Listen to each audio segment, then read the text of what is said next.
नमस्ते दोस्तों, आज हम इतिहास के उस पन्ने को पलटेंगे जिसने आज़ाद भारत की नींव तो रखी, लेकिन साथ ही एक ऐसा तूफान खड़ा कर दिया जिसने संसद से लेकर सड़कों तक सबको हिलाकर रख दिया था। हम बात कर रहे हैं हिंदू कोड बिल की। क्या आप जानते हैं कि इस बिल की वजह से भारत के पहले कानून मंत्री डॉक्टर बी.आर. अम्बेडकर ने अपने पद से इस्तीफा दे दिया था। आखिर क्यों एक कानून को लेकर देश दो हिस्सों में बढ़ गया था? चलिए इस टॉपिक को गहराई से समझते हैं। साल 1991, दिल्ली की तपती गर्मी, संसद के अंदर बहस अपने चरम पर थी। एक तरफ थे आधुनिक भारत के निर्माता डॉक्टर भीमराव अंबेडकर और दूसरी तरफ थे वे लोग जो सदियों पुरानी परंपराओं को बदलना नहीं चाहते थे।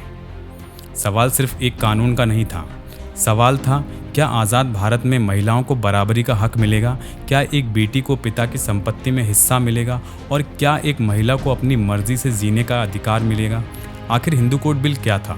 जब भारत आज़ाद हुआ तो हमारे पास अपना संविधान तो था, लेकिन समाज में शादी, संपत्ति और परिवार के नियम बहुत उलझे हुए थे। अलग अलग इलाकों में अलग अलग रीति रिवाज थे। हिंदू कोड बिल का मकसद था इन तमाम बिखरे हुए कानून को एक धागों में पिरोना। इसके मुख्य 4 स्तंभ थे। शादी और तलाक, पॉलीगमी जिसको बहुविवाह कहते हैं, एक से ज़्यादा शादी करना, इस प्रथा को ख़त्म करना और महिलाओं को तलाक का कानूनी अधिकार देना।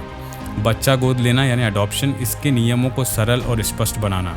संपत्ति का अधिकार यानी इनहेरिटेंस, सबसे क्रांतिकारी कदम बेटियों और विधवाओं को संपत्ति में बराबर का हिस्सा देना। संरक्षण, गार्डियनशिप, बच्चों की कस्टडी के नियमों को तय करना। इसे लाने की ज़रूरत क्यों पड़ी? दोस्तों, उस समय वक्त की सच्चाई बहुत कड़वी थी। हिंदू समाज में महिलाओं की स्थिति बहुत अच्छी नहीं थी।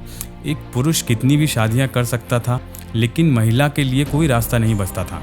संपत्ति के मामले में महिलाओं को लगभग शून्य समझा जाता था। डॉक्टर अंबेडकर का मानना था कि मैं किसी समाज की प्रगति उस समाज में रह रही महिलाओं की प्रगति से मापता हूँ। वो जानते थे कि जब तक घर के अंदर कानून नहीं बदलेगा तब तक देश की आज़ादी अधूरी है। लेकिन ये राह इतनी आसान नहीं थी। जैसे ही बिल संसद में आया, विरोध की आग भड़क उठी। संसद के अंदर कई दिग्गज नेताओं ने इसे हिंदू धर्म पर हमला बताया। उनका कहना था कि इससे परिवार टूट जाएंगे और समाज बिखर जाएगा। संसद के बाहर साधु संतों ने और रूढ़िवादी संगठनों ने सड़कों पर प्रदर्शन किया। डॉक्टर अंबेडकर के पुतले फूके गए। नेहरू और अंबेडकर का मतभेद हुआ। प्रधानमंत्री नेहरू बिल के पक्ष में थे, लेकिन अपनी ही पार्टी के भीतर भारी विरोध के कारण वो इसे पास नहीं करा पा रहे थे। अंबेडकर अकेले पड़ गए थे।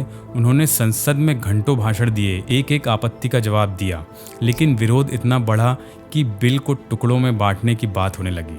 27 सितंबर 1951 डॉक्टर अंबेडकर ने एक बड़ा फैसला लिया। उन्होंने कानून मंत्री के पद से इस्तीफा दे दिया। उनका कहना था कि अगर मैं देश की महिलाओं को उनका हक नहीं दिला सकता तो मुझे इस कुर्सी पर बैठने का कोई हक नहीं है। लेकिन उनकी ये कुर्बानी बेकार नहीं गई। 1952 के चुनाव के बाद नेहरू सरकार ने इस बिल को 4 हिस्सों में पेश किया।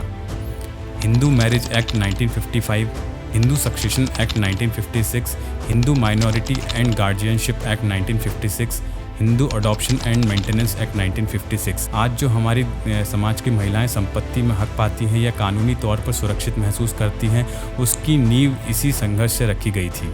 तो दोस्तों, हिंदू कोड बिल सिर्फ एक कानूनी दस्तावेज नहीं था, वो भारत की आधी आबादी की आज़ादी का घोषणा पत्र था। डॉक्टर अंबेडकर की दूरदर्शिता ने समाज के आधुनिक भारत को जन्म दिया। आपको क्या लगता है, क्या आज भी हमारे समाज में महिलाओं को वो सारे हक मिल पा रहे हैं जिनका सपना बाबा साहब ने देखा था? कमेंट्स में अपनी राय ज़रूर बताएं।